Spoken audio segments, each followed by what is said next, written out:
एक लड़की कॉलेज से घर आ रही होती है, तभी एक बूढ़ी औरत पीछे से आवाज देती है, सुनो बेटा, बेटा तुम मुझे बिल्कुल मेरी पोती जैसी दिखती हो, तो मैं तुम्हें कुछ देना चाहती हूँ। तो वो उसे रिंग देती है। पर आंटी ये मुझे क्यों? बेटा अब मैं उसको मिल नहीं सकती ना, क्योंकि उसकी माँ ने मुझे घर से निकाल दिया है। वो लड़की इमोशनल हो जाती है और वो रिंग पहन लेती है। और जैसे वो वहाँ से जाने लगती है, वो बूढ़ी औरत एक तांत्रिक का रूप ले लेता है और उसके घर की तरफ चल देता है। वो लड़की घर जाके सीधे अपने कमरे में जाती है। मम्मी आवाज लगाती है पर वो लड़की नहीं सुनती है। उसकी नजर बाहर गेट पे जाती है, वहाँ एक तांत्रिक खड़ा होता है। जैसे ही वो ऊपर देखता है, वो डर जाती है और पीछे की तरफ जाने लगती है। पर वो तांत्रिक उसे सोफे पे बैठा हुआ दिखता है। वो औरत बहुत डर जाती है, तुम यहाँ से जाओ, अब ये घर मेरा है। वो अपनी बेटी को आवाज लगाती है, बेटा जल्दी पुलिस को फोन लगाओ, ये कौन हमारे घर में घुस गया है। लड़की जैसे ही नंबर डायल करती है, तांत्रिक उसका नाम लेता है और लड़की उसके वश में हो जाती है। अन्नू अपनी मम्मी को थप्पड़ मारो और घर से बाहर ले जाओ। वो मम्मी को थप्पड़ मारती है और घर से बाहर ले जाती है। उसकी माँ उसके हाथ में एक रिंग देखती है और जैसे उसकी मम्मी वो रिंग निकालती है, वो लड़की एकदम नॉर्मल हो जाती है। वो लड़की रोने लग जाती है और अपनी मम्मी को सारी बातें बताती है। मम्मी समझ जाती है और अपनी बेटी को लेकर तांत्रिक के पास जाती है। फिर वो तांत्रिक अन्नू को ऑर्डर देता है, पर कुछ भी नहीं होता। माँ उसे वो रिंग दिखाती है और घर के बाहर फेंक देती है। फिर डर के तांत्रिक भी भाग जाता है।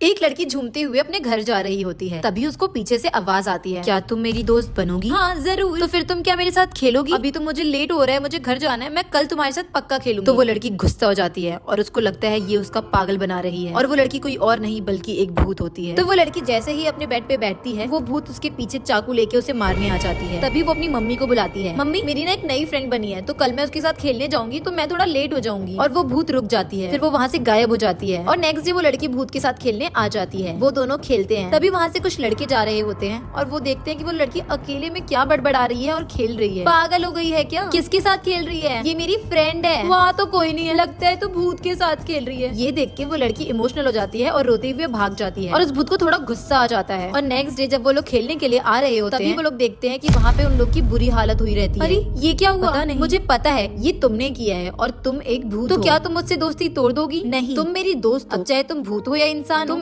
अनु अपने नए घर पे अकेली थी। सन्नाटा इतना था कि बस फ्रिज की हमिंग की आवाज सुनाई दे रही थी। थोड़ी ही देर बाद बिल्डिंग से कुछ आवाजें आने लग जाती हैं। अनु सोचती है पुरानी बिल्डिंग है, कहीं से आवाजें आ रही होंगी। वो इग्नोर कर देती है, उसको सब नॉर्मल लगता है। बट सडनली डोर नॉक की आवाज आने लगती है। वो वहाँ से उठ के डोर के पीप होल से देखती है, पर वहाँ तो कोई भी नहीं होता। फिर वो जाके विंडो से भी देखती है, पर उसे बाहर कोई भी नहीं दिखाई देता। अब वो थोड़ी सी कंफ्यूज हो जाती है और वापस सोफे पे जाके बैठ जाती है। लेकिन कुछ ही देर बाद आवाजें फिर से सुनाई देती है और इस बार आवाजें कुछ ज्यादा ही जोर से थी। अन्नू के दिल की धड़कन तेज हो जाती है और वो घबराने लग जाती है और वो ये सोचती है कि कोई नेबर है क्या। पर इस बार डोर नॉक की आवाज के साथ साथ खरोचने की आवाज भी आने लगती है। अनु डर से जोर से चिल्लाती है तो सारी आवाजें बंद हो जाती है। फिर अचानक से अनु के फोन पे एक मैसेज आता है, तुम घर पे अकेली हो। वो बहुत ज्यादा डर जाती है। फिर वो डरते डरते डोर के पास जाती है और जैसे ही वो बाहर देखती है, वहाँ कोई खड़ा होता है। वो डर से पीछे भाग के जैसे ही जाने लगती है, वो किससे टकराती है और